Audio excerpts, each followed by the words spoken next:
Սաննիկ, շնորհակալ եմ, որ եկաք տաղավարես եթերին, եւ այսպես երեք եւս վարդות օթարավակայանում եք, որտեղ բազմազարանոց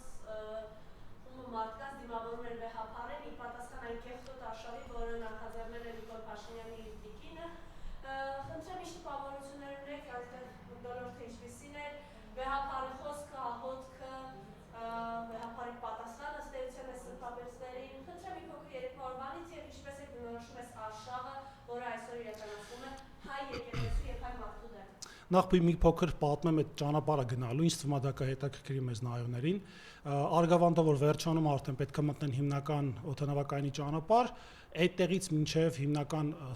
լուսամփոփ, որտեղից պետքա ձախ անես ու գնաս դեպի օդանավակայան, ամբողջությամբ լիքը մեքենաներ, ու իդեպ երկու շարքով, հիմնականում երկու շարքից փորձում են մտնել, երկրորդ շարքից փորձում են մտնել երրորդ շարք, որպեսզի ավելի շուտ հասնեն օդանավակայան։ Երբ որ արդեն ուրեմն սվետաֆորից ձախ է սանում դեպի օդանավակայանի ճանապարհ, ամբողջ երկու կողմերը լիքը մեքենաներ էին կայանված, մինչև օդանավակայան, օդանավակայանի կայանատեղում բացարձակ տեղ չկար կանգնելու, մեքենաները անգամ մեկը մյուսի կողքն էր կանգնած արգելված վայրերում, ես էլ եմ իդեպ ոնց որ անհարմար տեղ կանգնեմ մեքենայով, ասեմ, որ բավականին ինձ համենայն դեպս ես իմ տպավորությունները կիսվեմ, նախ էներգետիկան, աուրան, մարդկանց ներկայությունը բավականին շատ էր, անսպասելի այն առումով, որ այդքան կարճ ժամկետում զուտ սոցիալական ցանցում 1-2 հրապարակում տեսնելով այդքան մարդ գալը, ինձ համար առնվազն ցույցիչ է, որ չնայած այն բոլոր պնդումների, իհարկե ես այդ պնդումներին չեմ հավատացել, բայց բոլոր այն պնդումների, որ չգիտեմ Հայաստանի հասարակությունը կոտրված է, ոչ մի բանի չի հավատում, չկա ելքերի այլ ճանապարհ, դա երեկվա տեղի ունեցածից ամբողջապես կոտրվեց այդ վարկածը կամ այդ կասկածը, այսպես ասած։ Ինչ վերաբերվում է մարդկանց ներկայությանը, հիմնականում նկատել եմ այն հիմնական մասանկա, որը որ միշտ ցույցերին մասնակցում է ոնց որ ես, այսինքն դեմքով առնվազն իրար գիտենք, բայց նաև կային բավականին ինձ համար անծանոթ մարդիկ, լավ առումով եմ ասում, որովհետև համենայն դեպս միշտ դա էլ է նաև ցույցիչ, եթե նման հավաքներում կան այնպիսի մարդիկ, որոնք քեզ ծանոթ են, բայց քիչ է այդ մարդկանց թիվը, որը որ քեզ ծանոթ չի, այդ պարագայում արդեն կարող ես հասկանալ ինչքանով է այդ հարցը կամ այդ խնդիրը, տվյալ դեպքում եկեղեցու դեմ ահաբեկչությունը իրենից կարևորություն ներկայացնում հասարակության կամ մտահոգություն ներկայացնում հասարակության շրջանակներում։ Այս մասով կասեմ, որ իմ մոտ տպավորությունը բավական դրական էր, նախ մարդկանց սպասելիքները, մարդկանց զգում էր, որ մարդիկ փորձում են ցույց տալ, որ իրենք եւ ֆիզիկապես եւ հոգեպես ամենակարևորը վեհապարի կողքին են, եկեղեցու մեջ են, հետեւաբար այս պարագայում կա ընդհանուր հասարակության կոնսենսուս իմ տպավորությամբ, որ չնայած որոշ ուրեմն ազգադավերի, որոշ ինչ-որ մարդկանց, որոնք փորձ են անում, աղանդավոր կլինեն կամ թեկուզ նիկոլական թևից կլինեն, փորձ են անում թիրախավոր եկեղեցուն, առնվազն իրանց ներկայությունը կամ իրանց այդ աղմուկը ավելի շատ տեխնոլոգիայի կիրառում, այսինքն այդ մարդկանց աղմուկը ավելի լսելի է, քան այն մարդկանց խոսքը, որոնք որ ավելի շատ են, բայց չունեն նիկոլական կողմնորոշում կամ չունեն աղանդավորական կողմնորոշում։ Ես ասեմ, որ շատ հաճախ մեր շրջապատում կլսենք, վայ տեսել ես այս մեկի մեկնաբանությունը գրած կամ տեսել ես այս մեկը sense բանը ասե ու տպավորությունն է ստեղծվում, որ նման մարդկանց թիվը բավականին շատ է մեր հասարակության մոտ, այսինքն այն մարդկանց թիվը, որոնք որ հայրենիքը չեն սիրում, նիկոլական են եւ ունեն եկեղեցու դեմ ընդգծված ատելություն, բայց ասեմ ձեզ, ես այդ պնդման հետ բացարձակապես համաձայն չեմ։ Ես միշտ եմ սրա մասին, թե իմ շրջապատում խոսել, թե հարցազրույցներում, որ Նիկոլենց մոտ այդ քարոզչական թևը, որը որ աղմուկը անհայրենիք մարդկանց կամ անհայրենիք կերպարների ավելի շատ է, հետևաբար տպավորությունը ստեղծում, որ այդ մարդիկ էլ իրենց ամբողջ ներկայությամբ ունեն բազմաթիվ են կամ բազմահազար են, բայց ես պնդում եմ, որ նման մարդկանց թիվը պարզապես աղմուկի հաշվին է ստեղծվում, թվի մեծության մասին է խոսքը եւ այդ մարդկանց քարոզչական ուղղությունները նաեւ հենց այդ նպատակով է արվում, այսինքն իրենք իրենց աղմուկով ճնշեն այն մեծ բազմահազարանոց, տասնյակ հազարանոց մարդկանց մտահոգությունները, պահանջատիրությունը, հայրենի հայրենասիրությունը, որը որ հակառակ կողմը հակառակն է պնդում, այսինքն անհայրենիք լինելը ավելի լավ բան է, նիկոլական լինելը դա գերագույն հաճույք է ու մնացած բաները։ Հետևաբար երեկվա օդանավակայանում վեհապարի դիմավորելը եւ եկեղեցու մեջ լինելու մեր ընկալումը ցույց տալը շատ կարեւոր էր։ Ես բավական մեծ տպավորություն ունեցա թե դերական զգացողություններով, թե մարդկանց բազմազանությամբ, որտեղ այնտեղ կար, որոնք այնտեղ կային եւ այս ընկալումը իմ մոտ ոչ միայն հույս առաջացրեց, որը որ կար, այլ նաև ոգու ամրություն։ Այսինքն իմ մոտ չկար անգամ կասկած, բայց երբ որ դու դա քո աչքերով ես տեսնում, քո ներքին զգացմունքով ես զգում, դա ավելի ամրացնում այն գործը, այն ուղղությունները, որը որ հիմա մենք բոլորս ընդդիմադիր դաշտի ներկայացուցիչները իրականացնում ենք։ Դա այն է, որ Հայաստանի հասարակությունը ոչ միայն ունի հոգևոր եւ կրոնական բարձր արժեքներ, այլ նաեւ ունի պահանջատիրության անչափելի մեծություն։ Հետևաբար ես այս մասով ունեմ շատ այսպես դրական եւ բավական լավ ընկալելի ընկալում, այսպես։ Ինչպես եք մեկնաբանում այս կեղտոտ աշխարհ ամենատու օրենք նախաձեռնել եւ ասում են ամեն ինչ սկսվեց նաեւ Փաշազադեի հարձակումից մեր եկեղեցու դեմ եւ հայ սրբիգաներ իրենք բառացիորեն այս աշխարհը նախաձեռնեցին, որպեսզի դա այլևս հասարակությունը բաց տեքստով խոսում էր իրենց թալանի, իրենց սրտի օլիգարխների մասին, սա նաեւ ծածկելու նպատակով։ Խնդրեմ, նաեւ այս ամեն ինչը ադրբեջանական քանի որ դուք հետևում եք այդ հարցերով, ինչպես է արձագանքում Ադրբեջանը այս իշխանություններին։ Դե տեսեք, մենք պետք է հասկանանք, որ ես մի իմ Facebook-յան հրապարակման գրել էի, որ փաստորեն ստացվում է, որ Փաշազադեն այդ նույն Նիկոլն է, իսկ ազգային ժողովի ԿՊ խմբակցությունը նույն ադրբեջանական թևի խորհրդարանական, այսինքն Միլի Մեջլիսը, որոնք իրականացնում են իրենց եղբոր պատվերը, այս դեպքում Ադրբեջանի պատվերը, եւ իհարկե սա բոլորովին էլ պատահական չի, սա Նիկոլի հերթական հիստերիան չէ կամ Նիկոլի հերթական դեղեր խմելու հետևանքով դեղեր չխմելու հետևանքով առաջացած հոգեբանական շեղում չէ, սա կազմակերպված հետևողական նպատակների իրականացման հերթական փուլն է, հասկանալու համար թե այսօր մեր եկեղեցին եւ նիկոլական թևերը կամ անձնապես Նիկոլը ինչու է թիրախավորում եկեղեցուն, պետք է մեկ պարզ իրականություն ընկալենք եւ պարզաբանենք մեզ համար։ Առաջինը այն է, որ այդ մեկի մեջ մտնում մի քանի ուղղություններ, այսպես շեշտեմ։ Առաջինը այն է, որ թուրքական աշխարհը, ասենց մեծ ընդհանուր ընկալմամբ ասեմ, միշտ էլ թե մեր պատմությամբ, որ այսպես ավելի հետ գնանք եւ ներկայությամբ չի կարողացել հայ ժողովրդին ամբողջապես բնաջնջել, չնայած տարբեր զրկանքների, տարբեր ցեղասպանությունների մեկ պարզ բանի պատճառով, որովհետեւ մեր հայ ժողովուրդը, մեր հասարակությունը միշտ ամենավերջում, ամենավատ, ամենադժվարին պարագայում ապավինել է եկեղեցուն։ Եվ եկեղեցին եղել է ոչ միայն կրոնական արժեքների կրող, այլ նաեւ մեր լեզվի պահպանության խորհրդանիշը կրող բարձր արժեք ունեցող ուրեմն ինստիտուտ։ Հետևաբար այս ընկալումը եւ այս մոտեցումը եկեղեցու հանդեպ նաեւ հասկանալիորեն ադրբեջանական կողմի մեկնաբանությամբ եմ ասում, որ իրանք հասկանում են, որ եթե չվերացնեն եկեղեցու դիմադրողականությունը, եկեղեցու շուրջ ստեղծված համախմբումը, եթե այնպես չանեն, որ Նիկոլը ինչ որ կեղծ կոմպրոմատներ հրապարակվի, տարբեր արհեստական բանականությունների միջոցով ձևավորված, իհարկե գիտենք, որ այսօր երկրագնդի վրա ապրող որևէ մարդ սուրբ չէ, հետեւաբար յուրաքանչյուրս էլ մեր կյանքում կունենանք այնպիսի մութ եւ ոչ ցանկալի իրականություն, որը չենք ուզում ինչ որ մեկը դրա մասին իմանա, դա բոլորի մոտ է այդպես, ինքն բոլորս ոչ մեկս մաքուր չենք։ Հետևաբար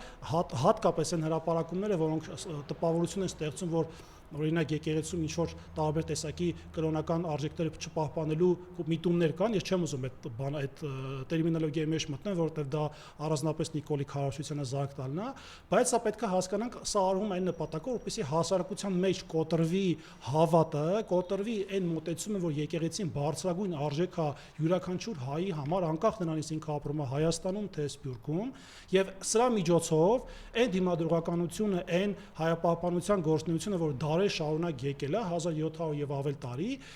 հետեւաբար Էսա կոտրելով կոտրում է նաև ամբողջ հայ ժողովրդի վերարտադրվելու կամ պահպանվելու բոլոր հնարավորությունները։ Եթե մենք ժամանակին կհիշեք 18 թվականին, 19 թվականին 2000-ական, որ ասում էինք Նիկոլը եկել է Արցախը հանձնելու,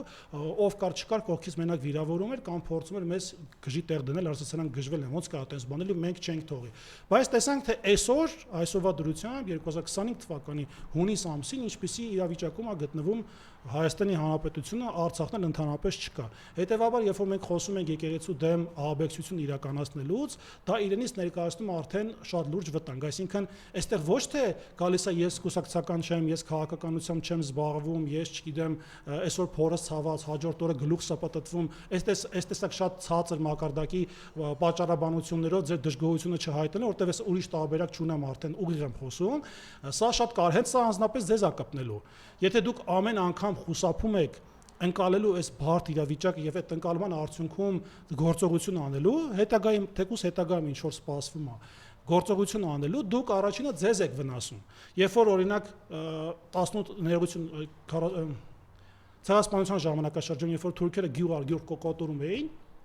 հարևան գյուղում որ ապրում էին մեր հայրենակիցները չէին հավատում, որ ինչու չէին հավատում, որովհետև մեկ ուներ ընկալում, ենթադրենք, որ ինչ որ մեկ այդ լավ հարաբերությունների մեջ է, առևտրական հարաբերությունների մեկ, այլ Թուրքի հետ ու հավատները չէր գալիս, որ կարա տես բան պատահի հենց իրենց հետ։ Բայց երբ որ վտանգը այդ ահա սարսուր իրավիճակը գալիս կախվում է քո դռան դեմը, դու էլ ճար չունես, փախնելու տեղեր չունես։ Ստիպված դառնում ես զոհ։ Հետևաբար մեր համար կարևոր է, որպեսզի մենք հասկանանք, որ այսօր եկեղեցու պաշտպանությունը ոչ միայն նպատակ ունի մեր ինքնության պահպանության, այլ նաև հակազդելու ադրբեջանականացմանը Հայաստանի Հանրապետության։ Եվ այստեղ շատ կարևոր հանգամանք ուզեմ նշեմ, Մարիամ ջան, ուրեմն ես կարծում եմ, սա իմ մասնագիտական պնդումն է, որ այսօր թիրախավորումը եկեղեցին, ինչու, որովհետև նպատակ կա տեղափոխելու, տեղը վերցնելու վեհապարի, ես այսպես պարզ լեզվով բացատրեմ, եւ իր տեղը նշանակելու Երևանի հոգևոր դատավորի, որը որ վերջերս նշանակվել էր այսպես կոչված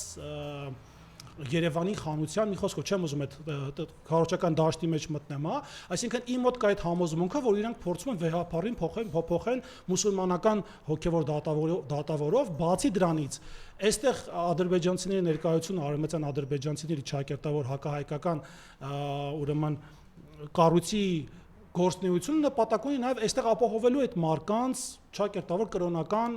ապահովություն անվտանգություն, հետևաբար վեհապարին թիրախավորելով թիրախավորում են ամբողջ հայությանը եւ ասեմ ձեզ, ես չեմ զարմանում, անգամ կպնդեմ, որ այսօրվա մեր իրավապահ մարմինները, այսօրվա մեր ցավոք սրտի օկուպացիա տակ գտնվող պետության ղեկավարները պաշտպանել են ավելի շատ ադրբեջանցիներին, քան թե հայերին։ Սա պարզ ցուցիչ է։ Մեկ պարզ օրինակ բերեմ։ Մեկը Facebook-ում հրապարակում արեց Արցախցի, այսպես շեշտեմ։ Այդ մարդուն տարան կալանավորեցին։ Ինչու, որովհետև ինքը ադրբեջանցիների տեսանյութ դնելով թիրախավորել է նաև իշխանությունը։ Այսինքն մարդը խնդիր է բարձրացնում։ Ադրբեջանցիների վտանգի մասին է խոսում։ Իրենք այդ մարդուն կալանավորում են, վայ, ինչա թե ադրբեջանցիների մասին է խոսում։ Ինչա թե այդ մարդը չխոսա ադրբեջանցիների մասին։ Հասարակ պարզ տրամաբանություն է։ Եթե մենք շարունակում ենք ապրել ասենց նզովված վիճակում, համակերպվում ենք այս ինչ ասեմ, բառ չկա ասելու ես, աղայանի բառանում ես բառ չկա, որ նկարագրի այսօրվա Հայաստանի իրավիճակը, այս կարգավիճակում ապրեն, վաղամիսօրը ոչ մեկին մի մեղադրեք, ինքներդ ձեզ եք մեղադրելու ու նաև այն ամենին ինչում չեք ներգրաված եղել։ Սա իմ անձնական մոտեցումն է, որովհետև ես չեմ կարող դիմացի կողքի մարդուն կարող եմ բարեկամաբար հետը զրուցել, խոսել, ընկերանալ, բացատրել, 10 անգամ խոսել, 100 անգամ խոսել, բայց երբ որ մարդը չի ուզում այս ամբողջի աղետը ընկալի ու հասկանալ, այդ մարդը չես կարող բան անել։ Այսինքն մարդը պետք է հետագայում ունենա ադրբեջանցի հարևան, որը ավելի շատ արժեք է ունենալու եւ ավելի շատ իրավունք է ունենալու Հայաստանի Հանրապետություն, քան ինքը։ Սա է իրականությունը, այսինքն եկեղեցու դեմ թիրախավորումը նպատակ ունի ադրբեջանականացման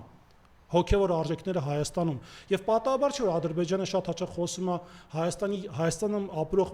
մարդիկ անգամ ազգություն չի նշում, բերված են եւ այստեղ իրենք որևէ կրոնական արժեքներ չունեն եւ իրանք ավելի մեծ դոմինանտ կարգավիճակից են նայում ադրբեջանցիները, այսինքն իրանք կարևորում են, որ հայ իրանք ընդունում են, որ այստեղ եղել է քրիստոնեություն, բայց ալբանական ծագումնաբանությամբ սա էլ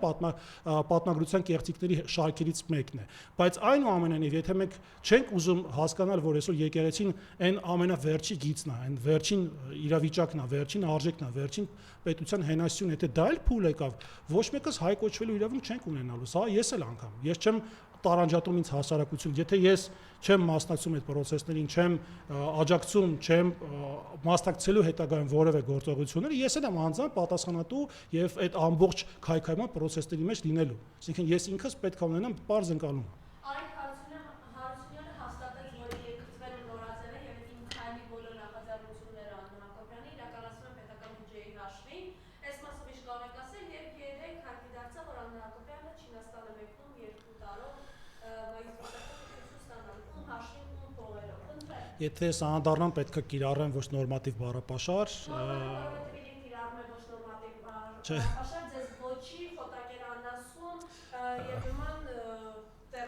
տեսեք, հաշվի առնելով, որ ես ունեմ ավելի ուրիշ արժեքների համակարգ, ունեմ ավելի ուրիշ ընկալումներ վիրավորանք հասցնելու, ես չեմ մտնելու այդ կեղտոտ դաշտ։ Նիկոլի նպատակն հենց այդ է։ Իրենք օրակարգ ստեղծելով, այսօր եթե մեր համար եկեղեցուն շուրջ ստեղծում են օրակարգ կեղտոտ օրակարգ, եւ մենք փորձում ենք մաս կազմել այդ կեղտոտ օրակարգին եւ սպասարկում ենք ոչ գիտակցաբար հիմնականում Նիկոլի օրակարգին, հետեւաբար այսօրվա քարոզչական դաշտը Նիկոլը էլի վերցնում է իր ձեռը։ Շատ կարեւոր որպեսզի մենք մեր մոտեցմամբ եւ եկեղեցու պաշտպանական գործողությամբ տարանջատվենք Նիկոլի շնաբերան, ինչպես ասել էր ուրեմն Զուրաբյանը ներողություն։ Հետեւաբար ես ոնց որ ցիտում եմ, Աղայանը շատ հարուստ բառարան ունի, չնայած Աղայանից չէ, ոնց որ բառարան կետերից է վերցրած այդ բառի կիրառումը, շատ տիպիկ եւ շատ այսպես հայեցի հայալեզու նկարագրական է շնաբերան, հա։ Իրենք այդ շնաբերան իրենց կարգավիճակով փորձում են մեզ էլ շնաբերան դարձնել, բայց մենք մեր արժեքով եւ մեր ընկալմամբ ունենք ավելի ուրիշ մոտեցման ձևեր եւ մենք մեր մեկնաբանություն կոնկրետ ես, հա, չեմ ընդունում նման հայախառն արտահայտություններ, որովհետեւ դա իմ արժեհամակարգի մեջ չի տեղավորվում։ Ես իհարկե ունեմ շատ հարուստ բառապաշար, որ Նիկոլը դրան շատ կնախանձի, բայց այնուամենայնիվ ես չեմ փորձելու դա այստեղ ուղիղ եթերում կիրառել։ Ինչ վերաբերվում է իրենց արտահայտություններին, իրենց քարոզչական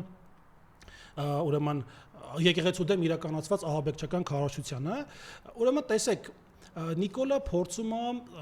մեզ մոտ ինքը միշտ փորձել է մինչև 18-ից մինչև 20 թվական, 21 թվականից մինչև 23 թվական արժեհամակարգերի կոտրում իրականացնի ու բարեհաջող դա իրականացրել է։ Եթե մենք մինչև 20 թիվ չենք հավատում, որ պատերազմ կլինի, Նիկոլը եկել է մեզի փրկին ու ես խոսում եմ հավաքական մենքի անունից, տեսանք, որ այտենց չէր։ Շատ մարդիկ այն ժամանակ ասում են, որ այտենց չի եկել է Արցախը հանձնի։ Դրանից հետո ասում ենք Նիկոլ պետք չի ընտրել, որովհետև Նիկոլը գալու է սաղի հերը անիծի, ժողովրդական խոսք կիրառելով, ասում են դե չէ, Քոչայնը սաղի սկուլ է տալու, ժողովրդական խոսքի կիրառումն եմ ասում, բայց տեսանք, չէ, հակառակը ինչ տեղի ունեցավ։ Նիկոլը ոչ միայն մեզի ամբողջությամբ sense դարձրեց միջազգային ծաղրանքի առարկա, այլ նաև կորցրեցինք ամբողջությամբ Արցախը, Հայաստանի պետ սուվերեն տարածքների մի մասը, Զանգեզուրի Միջանցքի, չնայած պարսկական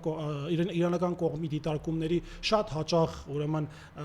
Զանգեզուրի Միջանցքի մինչ օրս ես չեմ էլ կասկածում, որ դա հետագայում էլի այդ հարցը կբարձրացվի, այսինքն մեզ շրջապատող խնդիրները ոչ թե նվազել են, այլ հնգապատկվել են։